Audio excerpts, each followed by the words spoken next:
Ya. Entonces voy a abrir este PDF. Ya, perfecto. Como chico esto. Ya, ahí está. Voy a andar un poco para que se vea bien. Y voy a compartir. Presentamos una pestaña. Ya. Aquí estamos entonces. Ya, vamos a leer este texto con Amanda. Y luego vamos a hablar sobre qué se entiende, qué se reflexiona, ¿cierto? Qué ideas surgen.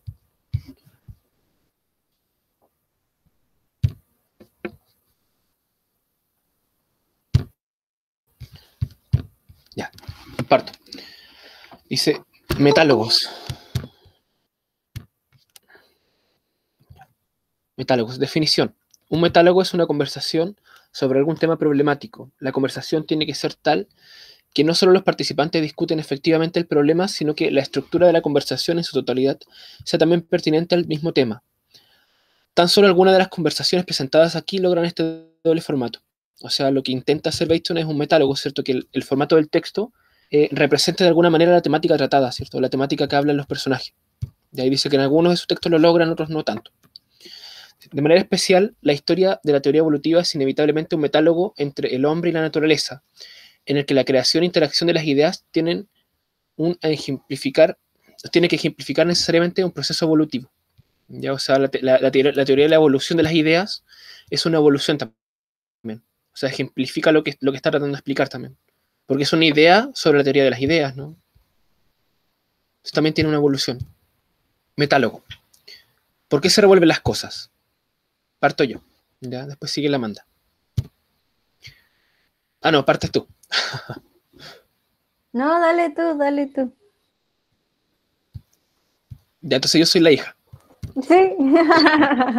Perfecto. Papá, ¿por qué se revuelven las cosas? ¿Qué quieres decir? ¿Cosas? ¿Revolverse?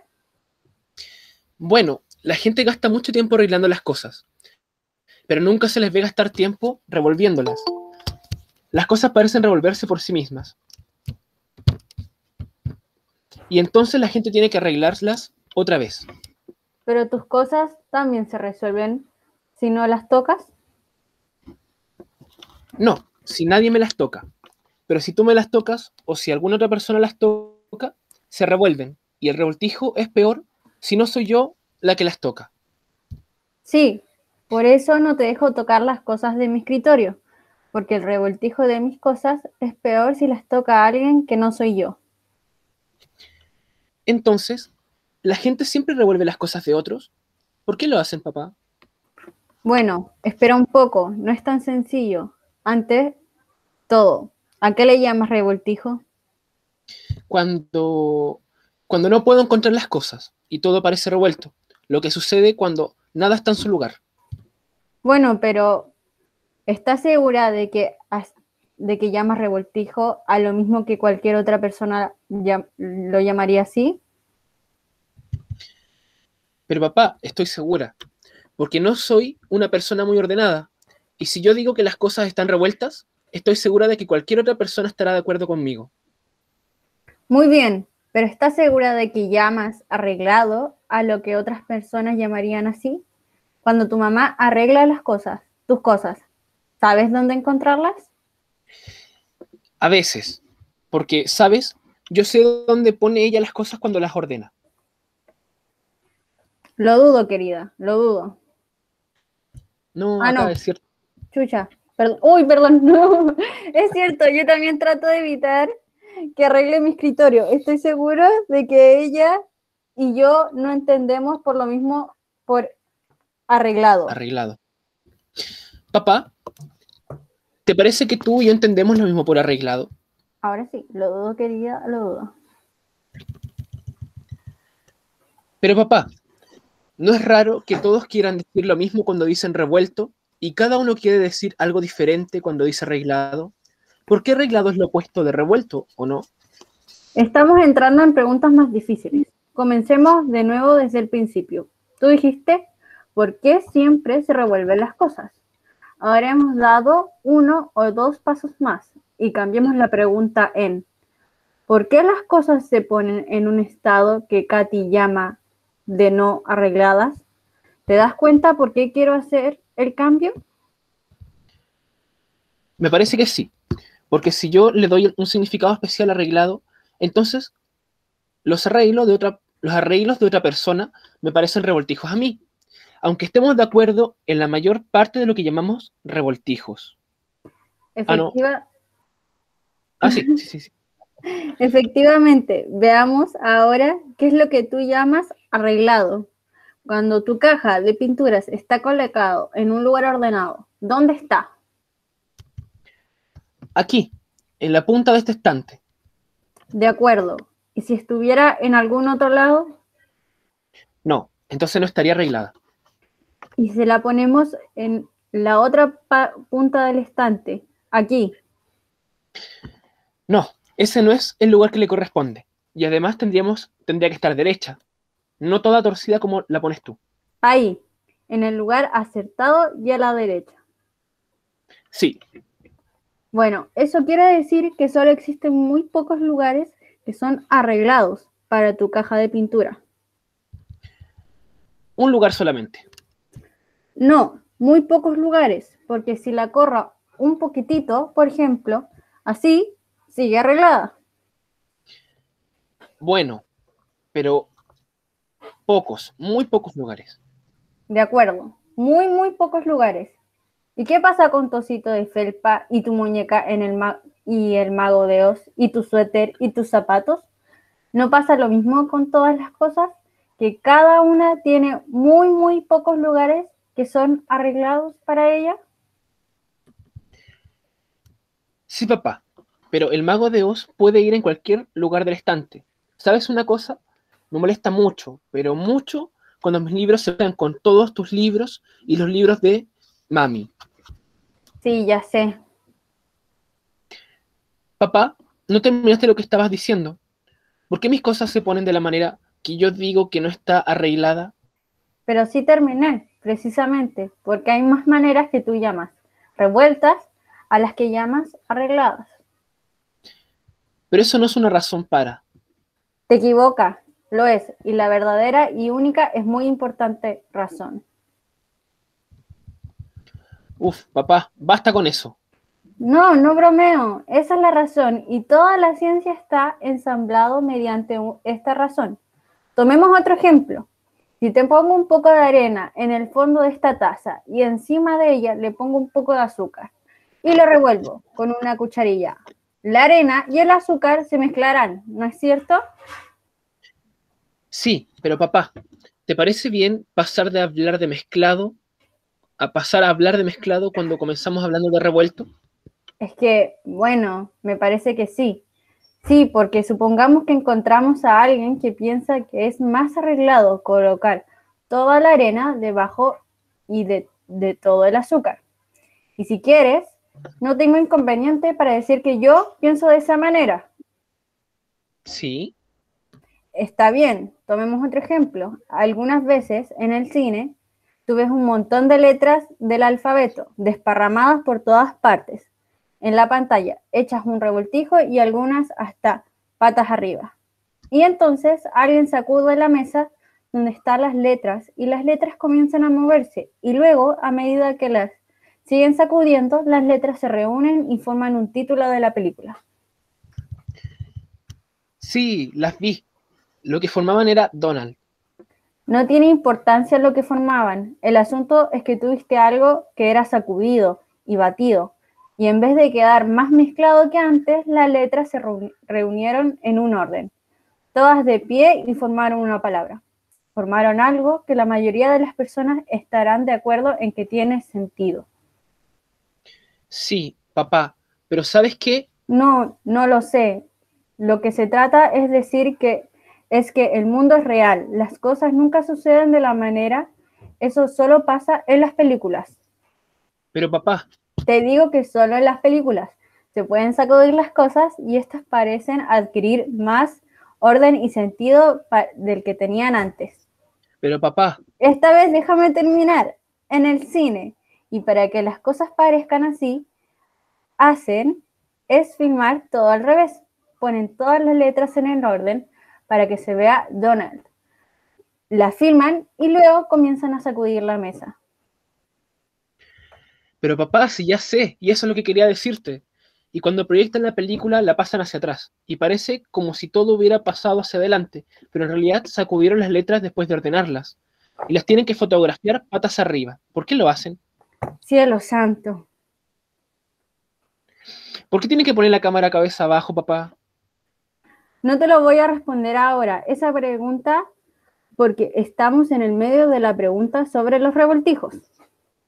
Ah, es verdad. Pero no te olvides, papito, que otro día me tienes que responder la pregunta sobre la cámara boca abajo. No te olvides, ¿verdad que no te vas a olvidar, papá? Porque a lo mejor yo me olvido. Sé bueno, papito. Bueno, sí, pero otro día. ¿En qué estábamos? Ah, sí, en que las cosas nunca suceden hacia atrás. Y trataba de explicarte, porque hay una razón de las cosas sucedan de cierta manera si podemos mostrar de esa manera.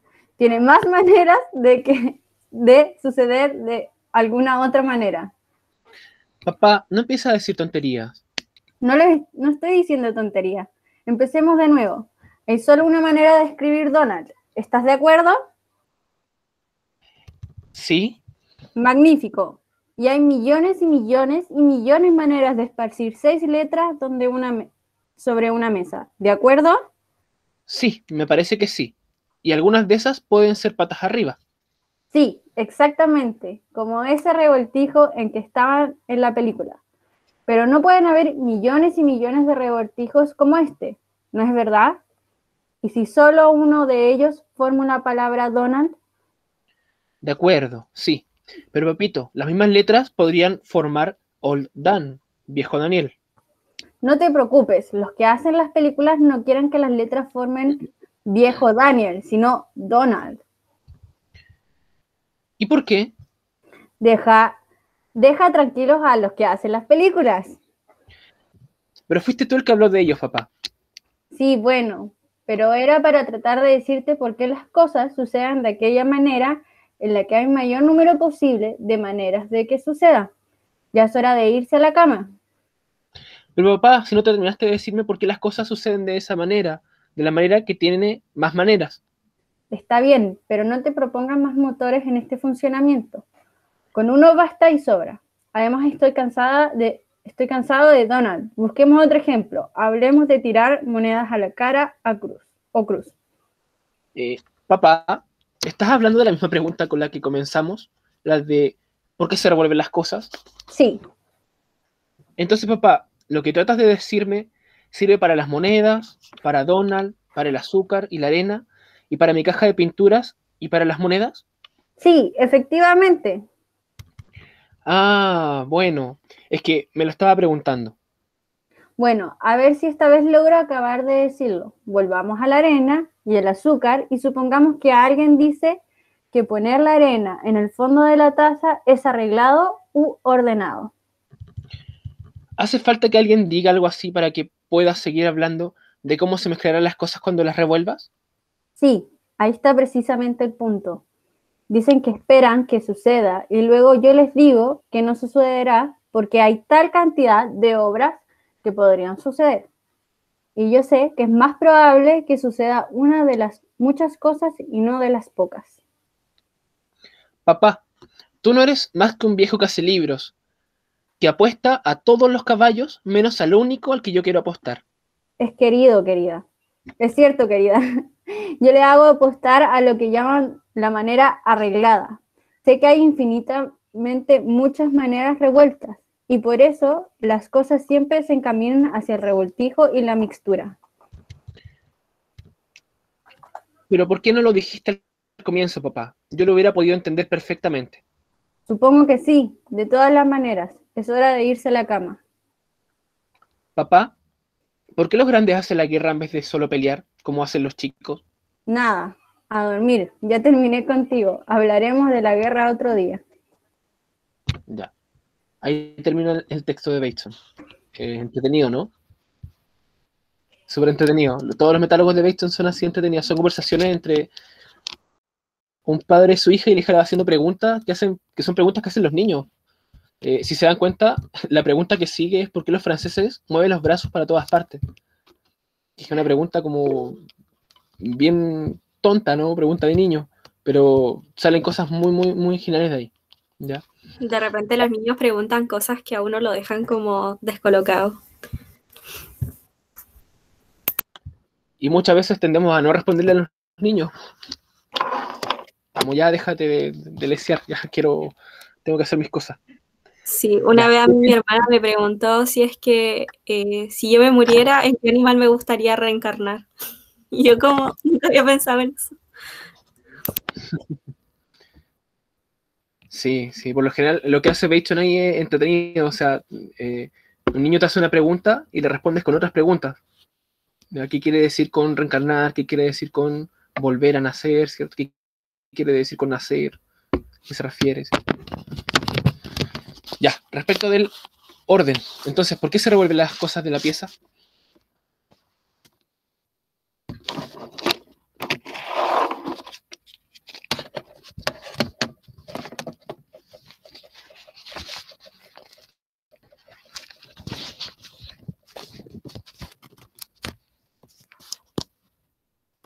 Cric, cric. No, es que yo tengo una idea. A lo mejor, hola, antes que todo, Hola. quizás puede ser como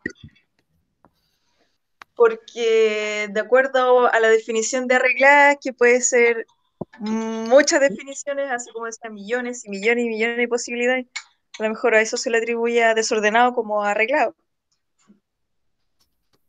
Ya, y de esos millones y millones y millones de formas que tiene de estar la cosa o de posible estar, solamente elegimos muy pocas. Elegimos una, dos, tres o cuatro formas en las que está arreglado, ¿cierto?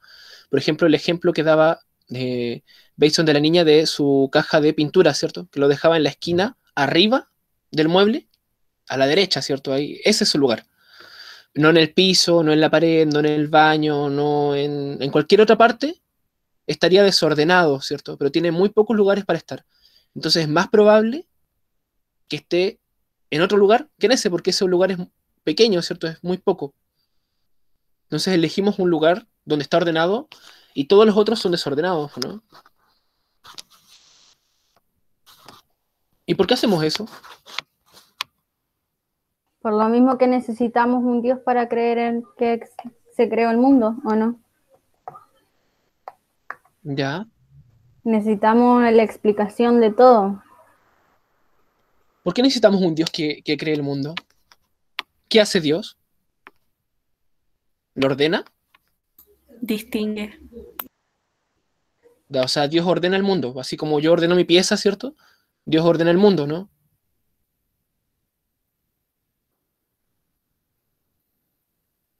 ¿Por qué necesitamos ordenar la pieza? ¿Y por qué necesitamos un Dios que ordene el mundo? Era como lo que hablamos en la clase pasada, como que necesitamos cierta pauta quizás, no sé. Ya. No podemos, como que lo que decía el profesor la clase pasada, como que y si el Dios que nosotros creemos solamente puso los límites, pero no distingue cuáles son, o nunca puso límites y solo distingue. Tratemos de pensar en nosotros como Dios, ¿ya? Y en el mundo como mi pieza. ¿Ya? O sea, yo soy el Dios de mi pieza.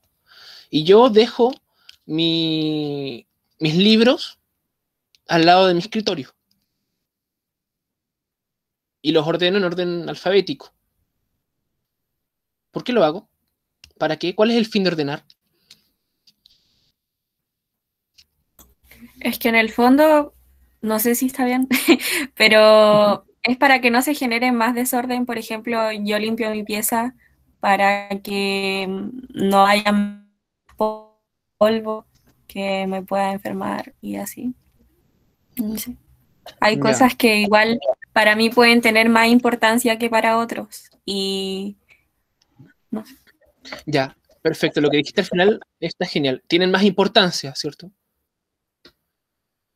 Y si tienen más importancia tienes que encontrarlas más rápido, ¿o no? ¿Qué pasa cuando está todo desordenado y queremos encontrar una cosa? No sé, quiero encontrar la camisa que uso para salir con mi polola, por ejemplo. Y no la encuentro. A veces tendemos a desordenar más para encontrarla. Tendemos a desordenar más, ¿cierto? Más tiempo en encontrar la cosa, ¿no? Nos demoramos mucho tiempo en encontrarla, ¿cierto? Mucho más tiempo que si esa cosa hubiera estado ordenada. O sea, si hubiera estado dentro de mi ropero, no hubiera tenido que buscar debajo de la cama para encontrarla, ¿no? O en el baño, o en la lavadora, o en el tendedero, ¿cierto? Si hubiera estado en su lugar, que es el ropero, lo hubiera encontrado mucho más rápido y hubiera llegado temprano a mi cita y todo hubiera estado mejor, ¿no? Entonces, ¿para qué ordenamos las cosas? Para tener control. Para tener control ya. O sea, encontrar las cosas más rápido, ¿no? Tener control sobre eso. Entonces, ¿por qué necesitamos un Dios que ordene el mundo?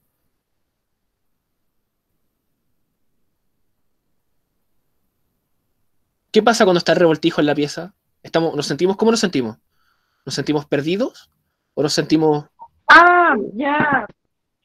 Sí, a lo mejor existe esa noción de Dios como para sentir una especie de calma o de seguridad de que hay algo o alguien ordenando el caos. y todo está en su lugar, ¿no? Ya. Exacto. Ahora, no vamos a leer el metálogo de Bacon, pero vamos a entrar en la pregunta que hace la niña, ¿ya? Que es otro metálogo. La pregunta que hace es, ¿lo que estamos hablando es serio o es un juego? Lo que estamos conversando nosotros en este momento, ¿es algo serio Es que o depende, es un juego?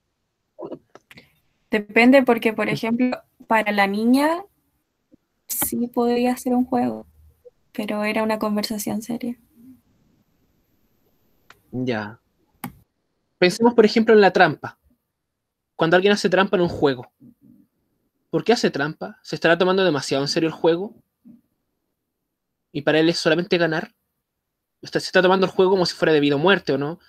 Entonces, al momento que ve que va a perder, ¿qué hace? Hace trampa. Entonces, se está tomando demasiado en serio un juego, ¿no? Por eso hace trampa. ¿O no es así?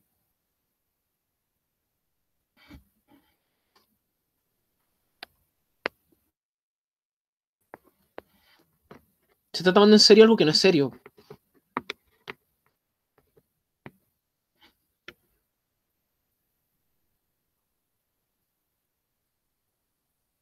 ¿Quién está de acuerdo y quién está en contra?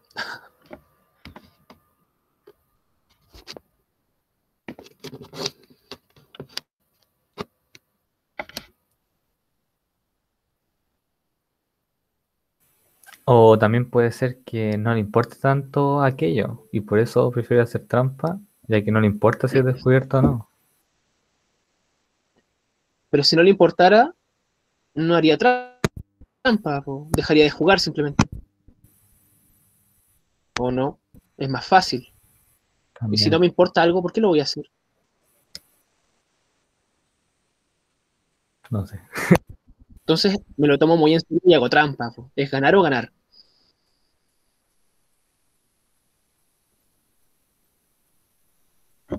¿Qué, qué es lo que hace la persona cuando hace trampa? ¿De qué están conformados los juegos? ¿Qué tienen los juegos? Cuando yo juego a las cartas, por ejemplo, ¿qué es Reglas. lo primero que me explican? Reglas, ¿cierto? Ya, o sea, un juego tiene reglas. Y hacer Rompe trampa el orden, se desordena, ¿o no? se desordena. ¿Qué se desordena? El juego, ¿El o juego? sea, es que la estructura del juego, el orden, sería el seguir las reglas. Y Ya, al romperlas, se desordenan, ¿o no? se desordena el Se juego, le ¿sí? desordena la pieza. Se le desordena la pieza. Ya. Y entonces, ¿cuál es la regla de la pieza? ¿Cuáles son las reglas de la pieza? Del juego de la pieza, por ejemplo.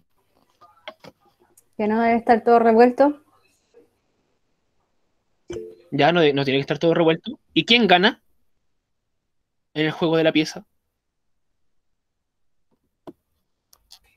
El que encuentra lo que tiene, lo que necesita primero. Claro, el que encuentre lo que necesita primero gana el juego. Y el que no lo encuentra y llega tarde a la cita, pierde, ¿no?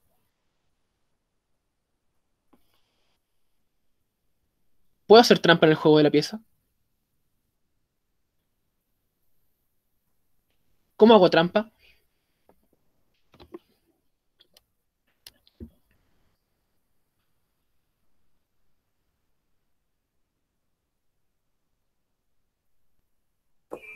Cuando tengo desordenado, pero yo ya sé dónde está. Ya, perfecto. Perfecto, claro, puede ser una forma de hacer trampa. Una forma de hacer trampa en el juego de la pieza sería no ordenar, pero aún así encontrar las cosas, ¿no? ¿Cómo encuentro las cosas cuando no ordeno? ¿Cuál es el proceso mental que hago? ¿En qué pienso?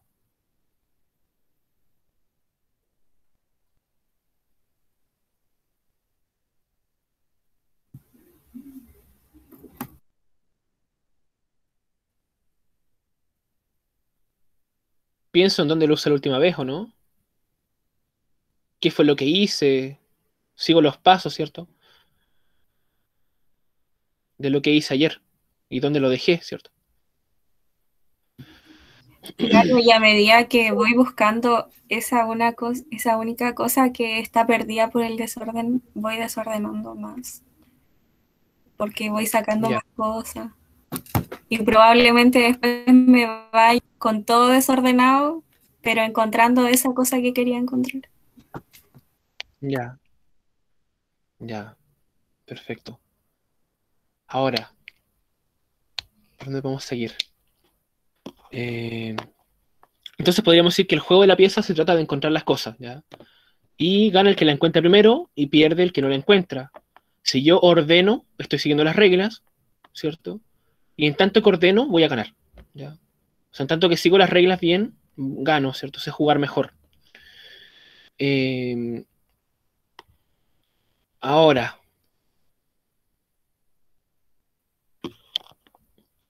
otra pregunta de otro metálogo, para que sigamos viendo si es que tienen conexión, ¿ya? La pregunta que hace la niña ahí sobre los franceses, ¿ya? Eh, ¿Por qué los franceses mueven los brazos para todas partes? Leámoslo un poquito de onda. ¿Ya estás por ahí?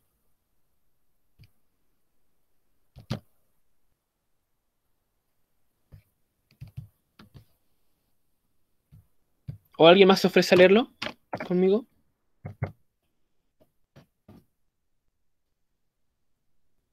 Yo no Vuelvo a pasar. puedo, tengo que De irme. hecho, el silencio que tienen ustedes en este momento es parte del metálogo. Y responde la pregunta por qué los franceses mueven los brazos.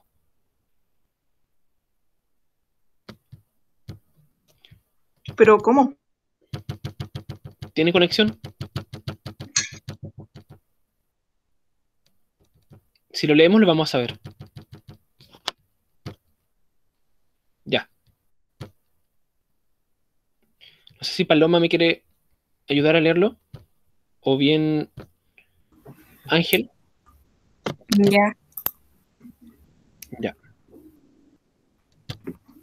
Papá, Voy a ¿por qué los franceses? Ah, le doy nomás, ¿cierto? Ay, Lo comparto. espera un poco. Es que Sí. me traen el almuerzo. Ya.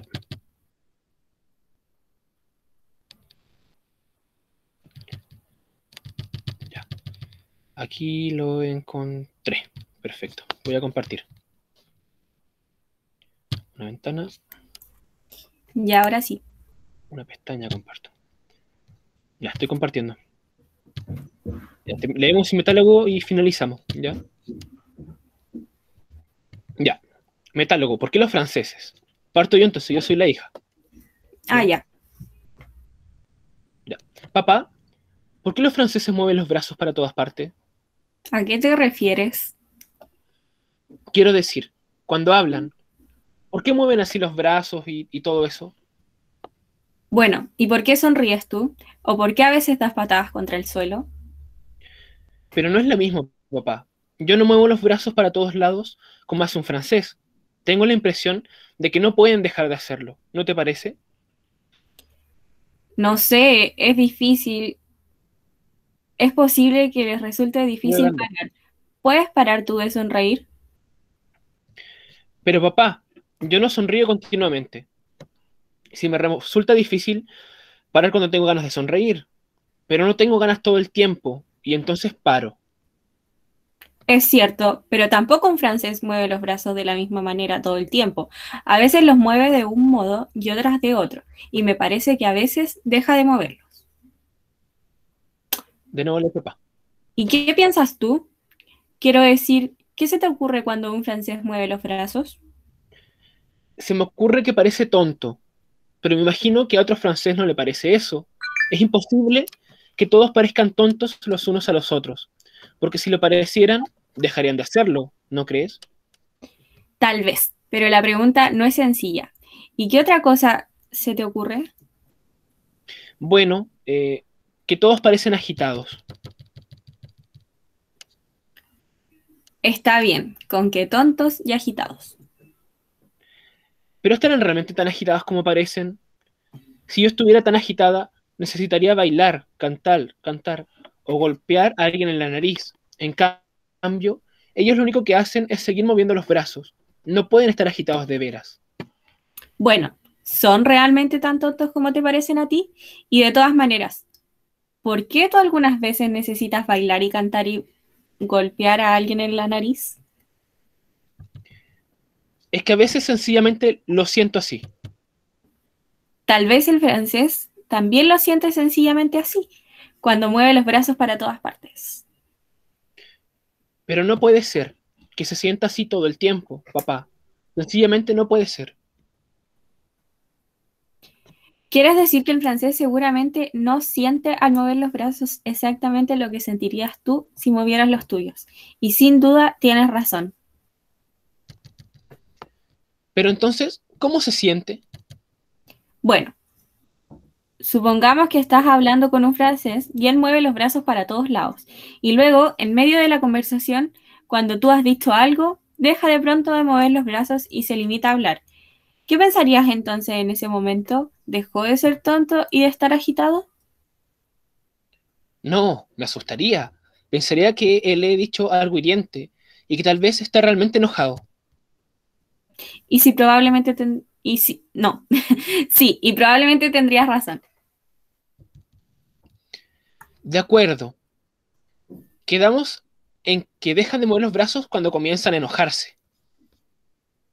Espera un momento. La cuestión es que después de todo que está diciendo un francés a otro francés cuando mueve los brazos, y tenemos parte de una respuesta. Lo que dice es que no está seriamente enojado, que está dispuesto y puede ser que tú lo llamas tonto. Puede ser lo que tú llamas tonto, sí. Pero no, eso no es razonable. Es imposible que se tome todo ese trabajo para poderle decir después al otro que está enojado, limitándose para ello a dejar los brazos quietos. ¿Cómo puedes saber que estará enojado más tarde?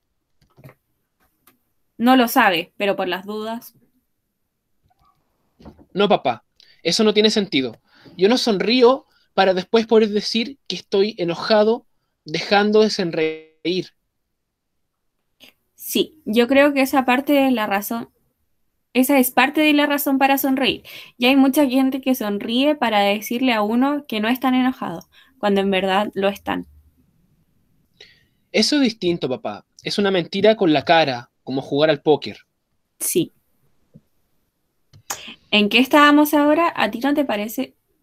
¿En qué estábamos ahora? ¿A ti no te parece razonable que los franceses se tomen tanto trabajo para decirle a otros que no están enojados o heridos?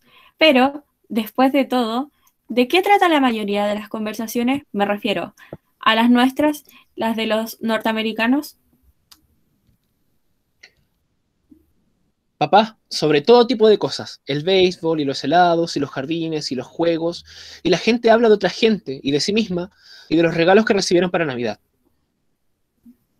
Sí, sí, pero ¿quién los escucha? Quiero decir, está bien, quedamos en que hablan del béisbol y de los jardines, pero intercambian información y si lo hacen, ¿qué información? Claro que sí. Cuando tú vuelves de pescar y te pregunto, ¿sacaste algas? Y tú dices, nada. Yo no sabía que no había sacado nada antes de que me lo dijeras. Mm, está bien, tú mencionas mis pescas, asunto sobre el cual soy susceptible. Y se produce un corte, un silencio en la conversación, y ese silencio te indica que no me gustan las bromas sobre la cantidad de peces que dejé de pescar. Es exactamente lo mismo que el francés que deja de mover los brazos para todos lados cuando se siente herido. Lo lamento, papá, pero tú dijiste... No, ay, no, un momento. Sí, No nos calla.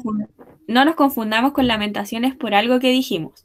Mañana iré a pescar otra vez, aún sabiendo que probablemente no sacaré un solo pez. Papá, pero tú dijiste que toda conversación corriente consiste en decir a otros que uno no está enojado con ellos. ¿Dije eso? Pues no, no toda conversación, pero sí gran parte de ella. Sí, algunas veces, si ambas personas están dispuestas a escuchar atentamente, es posible hacer algo más que intercambiar saludos y buenos deseos. Y hasta hacen más que intercambiar información. Esas dos personas pueden hasta descubrir algo que ninguna de ellas conocía antes. De todas maneras, la mayor parte de las conversaciones gira solamente sobre si las personas están enojadas u otra cosa. Se ocupan de decirle unos a otros que se tienen afecto, lo que a veces es una mentira. Después de todo, ¿qué sucede cuando no se les ocurre nada que decir? Se sienten incómodos. Y eso no es información, quiero decir, información de que no están enojados. Indudablemente que sí, pero es una clase de información diferente a la de el gato está en el felpudo. Papi, ¿por qué la gente no puede decir tan solo, no estoy enojado contigo y dejar las cosas así? Qué buena pregunta. Ahora entramos en el verdadero problema. La cuestión es que los mensajes que intercambiamos mediante los gestos no son solo en realidad lo mismo que cualquier traducción posible de los gestos en palabras. Sí. No te entiendo. Quiero decir que por mucho que le digamos a alguien con meras palabras que no estamos enojados, no es lo mismo que lo que uno les podría decir mediante gestos o tono de voz, ¿no es cierto? Aun cuando alguien utilice lo menos posible. Pero papá, no puede haber palabras sin algún tono de voz, la entonación. Las palabras, la otra persona oirá que se está conteniendo. Y eso es una especie de entonación, ¿verdad? Sí, me parece que sí. Después de todo, eso es lo que acabo de decir a propósito todo de los gestos, que el francés puede decir algo especial con dejar de hacer gestos. Pero entonces, ¿a qué te refieres cuando... Ah, no, Sí. tú. ¿A qué te refieres cuando digo que las meras palabras nunca pueden transmitir el mismo mensaje que los gestos si no existen meras palabras? Las palabras podrían escribirse. No, eso no. Se me acaba no me saca de la dificultad, porque las palabras escritas tienen cierta clase de ritmo y también tienen armónicos. El asunto es que no existen meras palabras, solo que existen palabras con gestos o tono de voz o algo semejante. Pero, por supuesto, los gestos sin palabras son bastante comunes. Papá, cuando nos enseñan francés en las escuelas, ¿por qué no nos enseñan a mover los brazos? No lo sé, estoy seguro de que no lo sé. Es probablemente una de las razones de que a la gente le resulte tan difícil aprender lenguas. De todas maneras, todo esto no tiene sentido. Quiero decir, la idea de que el lenguaje está hecho de palabras no tiene sentido. Y cuando dije que los gestos no se pueden traducir en meras palabras, estaba diciendo cosas sin sentido, porque no existe nada que sea meras palabras, y toda la sintaxis y gramática, si esas cosas no tienen sentido, están basadas en la idea de que existen meras palabras y no existen. Pero, papá, Te diré una cosa, tenemos que comenzar de nuevo desde el principio y suponer que el lenguaje es primera y principalmente un sistema de gestos. Los animales, después de todo, disponen solo de gestos y tonos de la voz, y las palabras se inventaron después, mucho después, cuando ya habían inventado los maestros de escuela. papá, Sí, sería bueno que la gente abandonara las palabras y volviera a usar solamente gestos.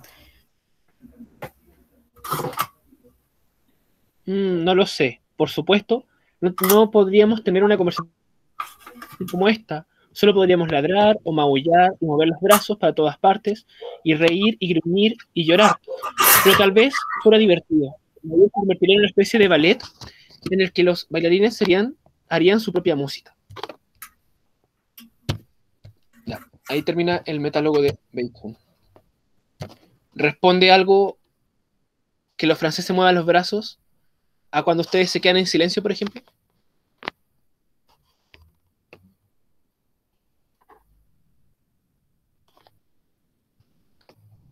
¿Hay alguna similitud entre el silencio de nosotros y entre los franceses con su movimiento de brazos?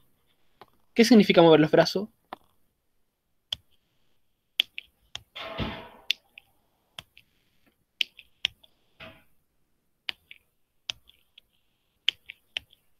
¿Y eso tiene que ver con algún tipo de regla?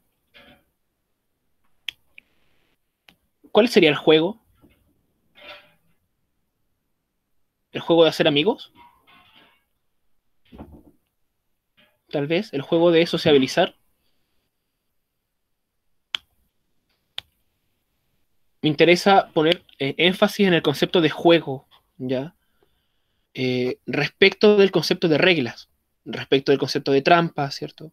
O sea, cuando alguien, o sea, ahí lo que nos muestra Bacon es que el movimiento de los brazos del francés, ¿cierto? Quiere decir que no está enojado, ¿cierto? Quiere decir que lo está pasando bien, que está metido en la conversación, ¿cierto?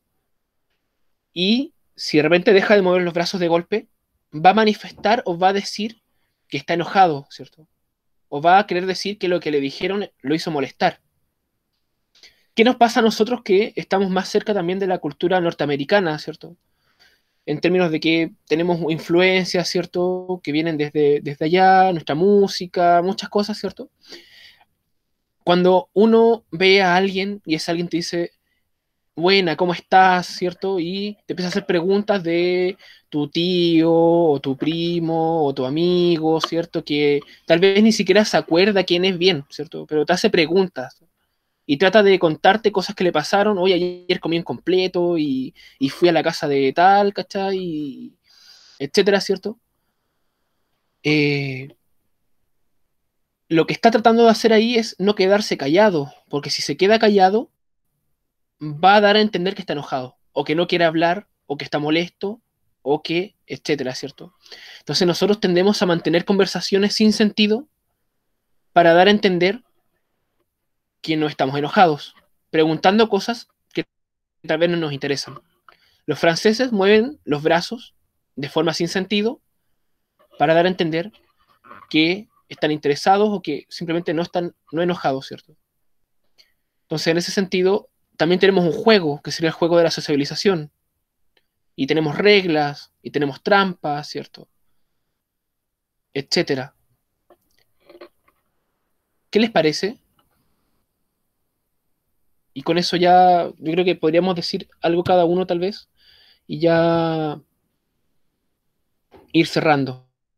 Ya estamos en la hora. ¿Les gusta la lectura de Metálogos?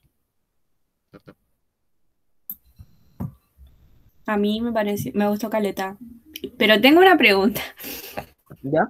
Este tema como de la comunicación sería, y la comunicación no verbal, ¿sería ¿Ya? como un constructo social? ¿O es algo Constructo que se social. da como biológicamente un poco? Eso es una diferenciación, ¿ya? La diferenciación entre el lenguaje analógico, que son los gestos, los movimientos, los tonos, ¿cierto?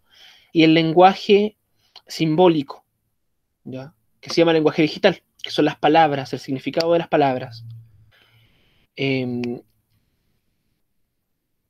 que ver con un constructo social. Primero tendríamos que preguntarnos qué es lo social, ¿ya? ¿Qué es lo social?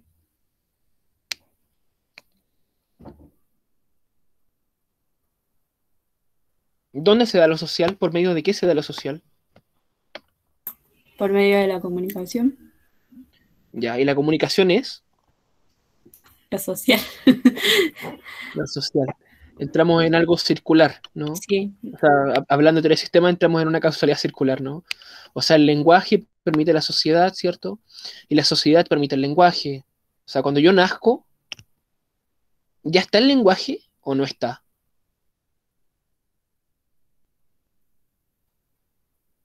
¿El lenguaje está antes que yo? Cuando yo nazco, ¿qué hacen los adultos conmigo? es que sí, po. ¿Nos enseñan? Ya nos enseñan, nos dicen, ese es el papá, ella es la mamá, ¿cierto? Yo soy el hermano, y uno dice nano, y todos se ríen, ¿cierto? Y a uno le gusta que se rían, ¿cierto? O recibe algún cariño, o algún abrazo, ¿cierto? O algo lindo, y uno vuelve a decir nano, ¿cierto? Y se vuelve a repetir, ¿cierto? Pero llega un momento en el que te dicen, no, no es nano, se dice hermano, ¿cierto? De ahí lo que me interesa es el se dice, para entender si el lenguaje está antes que la sociedad o la sociedad antes que el lenguaje. Se dice hermano, ¿cierto? Porque algo que lo estaba diciendo mal, no se dice nano, se dice hermano, ¿no? ¿A qué se refiere ese se dice?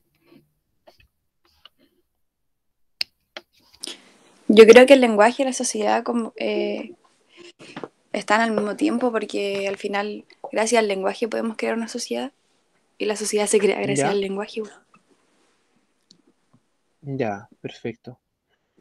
Entonces, ¿a qué nos referimos cuando decimos que es un constructo social? ¿A qué está antes de la sociedad o la sociedad lo crea? ¿O se dan al mismo tiempo?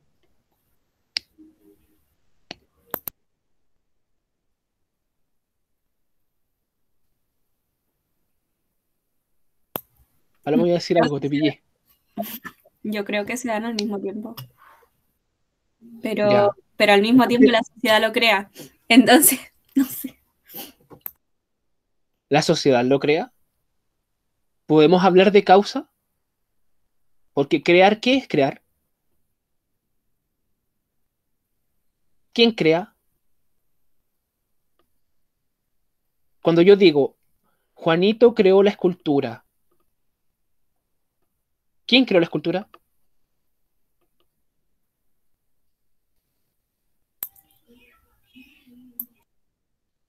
Juanito. Juanito. Ujú. Ya. Cuando yo digo la sociedad, ¿cómo fue que dijiste tú? ¿La sociedad lo crea? No, no. La sociedad lo crea y al mismo tiempo. Y cuando dices la sociedad lo crea, ¿quién lo crea? La sociedad. La sociedad. Estamos hablando de agente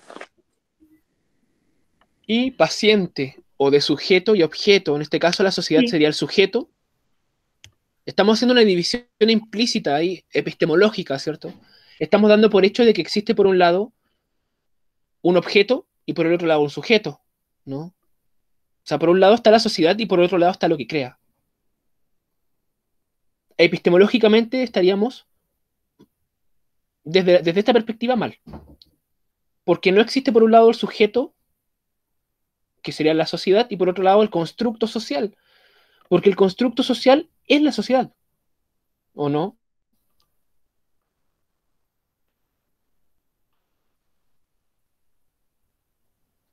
Entonces, ¿podemos decir que es una construcción social? ¿O podemos decir simplemente que es social? Yo creo que es una construcción social. ¿Y quién construye? La sociedad. ¿Y qué es la sociedad? Un conjunto de construcciones ¿Construcciones de qué tipo? sociales. Sociales.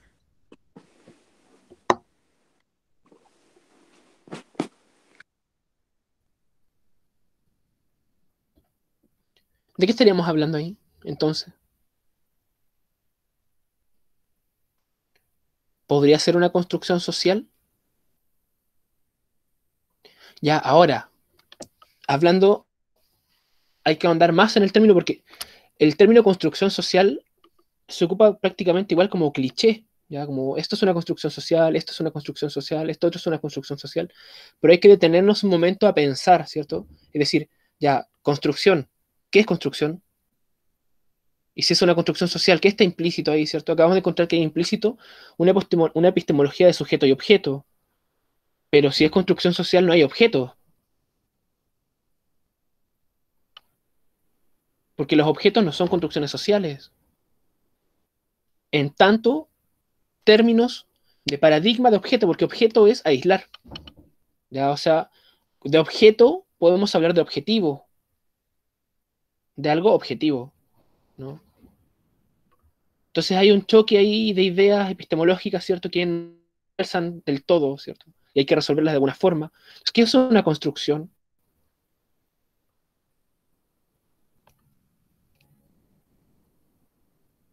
Cuando yo construyo un mueble, ¿qué es lo que hago?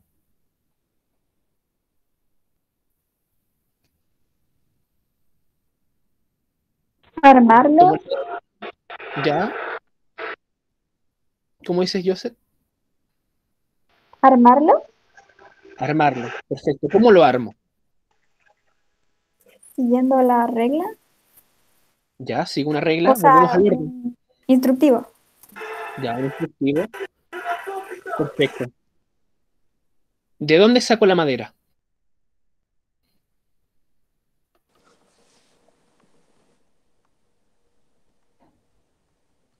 De un local que Del, venda maderas. de un local que vende madera, ¿cierto? ¿De dónde saco eh, los clavos, el martillo, la escuadra, ¿cierto? No solamente saco la madera del local, sino que saco la madera de las personas que descubrieron cómo cortar madera. Saco la madera de la persona que inventó una sierra eléctrica. Saco la madera de la persona que se dedicó a fabricar sierras eléctricas, ¿cierto? La persona que pensó, ¿cierto? O sea, cuando hablamos de madera, no hablamos solamente de madera, sino que hablamos de una red de sentido en donde surge la madera, de inventos, de personas, etcétera. En ese sentido, cuando yo compro, cuando yo hago algo, lo que sea, y aquí ya me estoy saliendo un poco de la teoría de sistemas, pero me estoy yendo un poco a lo que es la teoría de Heidegger sobre el ser. El ser humano tiene la cualidad de ser con. Soy con otros. Soy con otros que son otro yo. O sea, los otros no son otros. ¿Por qué? Porque tienen las mismas cualidades que yo. Y no me refiero a cualidades como ser humano, ser biológico, ser hablador, ¿cierto? Como dice Aristóteles, ¿cierto? Son politicón, o sea, el animal político, o el animal racional de Descartes, ¿cierto? De Descartes, sino que me refiero a otra cosa. ¿Qué es en sí el ser humano? ¿Estamos hablando de lo mismo que al principio? ¿Sobre la construcción social? El ser humano es habitar con. O sea, el ser humano, la cualidad que tiene es que habita con otros, ¿cierto? Entonces, cuando yo digo es una construcción social, me refiero a que es algo que todos lo piensan así, pero es algo que yo puedo cambiar en mi cabeza, ¿cierto?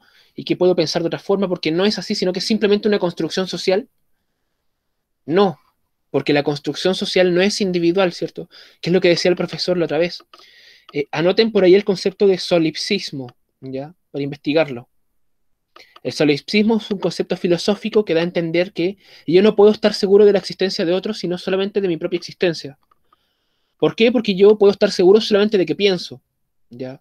No sé si vieron en la clase sobre el origen griego, no, de Hume y Descartes y Maturana, que está en el aula. Ahí hablábamos de René Descartes y cómo pienso, luego existo. O sea, solamente puedo estar seguro de que existo porque pienso. O sea, y estoy seguro de que pienso porque dudo. Y no puedo negar que dudo, porque para dudar de que dudo, tengo que dudar. Entonces no puedo dudar de que dudo, por tanto estoy dudando. Y si estoy dudando, estoy pensando, y si estoy pensando, estoy existiendo. Entonces, eh, no se trata de que yo estoy seguro de que pienso y solamente puedo estar seguro de mi propia existencia, ¿cierto? Y no puedo estar seguro de su existencia porque si estoy seguro de su existencia es porque estoy dando por hecho de que ustedes piensan, pero yo no puedo ver sus pensamientos. Yo puedo ver que ustedes actúan de una forma o de otra, ¿cierto? Que me responden o que me dicen algo, ¿cierto? Pero no puedo estar 100% seguro de que están pensando. Podrían ser otros seres que están programados, ¿cierto? Para dar respuestas, pero no necesariamente pensamiento como tal, ¿cierto? Pero no se trata de un solipsismo, no estoy solo en el mundo, como plantea esa posición, sino que siempre estoy con otros. Y en tanto estoy con otros, la construcción social no es construcción como tal, sino que para mí al menos es social, ¿cierto? Es compartida. Eh, y bueno, esto es un tema que da para harta reflexión y creo que se nos pasó un poquito la hora, ¿ya? ¿Les parece la idea de para la otra ayudantía volver a leer unos metálogos y generar reflexiones? Sí, súper interesante. Ya, bacán. Los metálogos dan para mucho. Ya. Nos despedimos entonces, pues ya quedó grabado, creo. Estaba grabando, ¿cierto? Sí, tiene grabación. Y nos vemos el próximo viernes. Ah, noticia. O sea, yo este otro año, o sea, este otro semestre le iba a hacer ayudantía en epistemología y no va a poder ser. Ya este otro semestre no voy a poder ser ayudante de ustedes porque el profesor de epistemología no va a aceptar ayudantes este semestre. ¿Ya? Eh, bueno, eso. ¿Ya? Eso. Ya, chiquillos. Un abrazo, que estén bien. Chao. Chao. Adiós. Gracias, Chao. Luis. Ya, chavito, que estén bien. Ahí voy a Chao, subir la clase gracias. y hablo ahora. Chao. Chao. ¿Cómo corto la grabación? Tiene grabación, ahí está. Tiene grabación.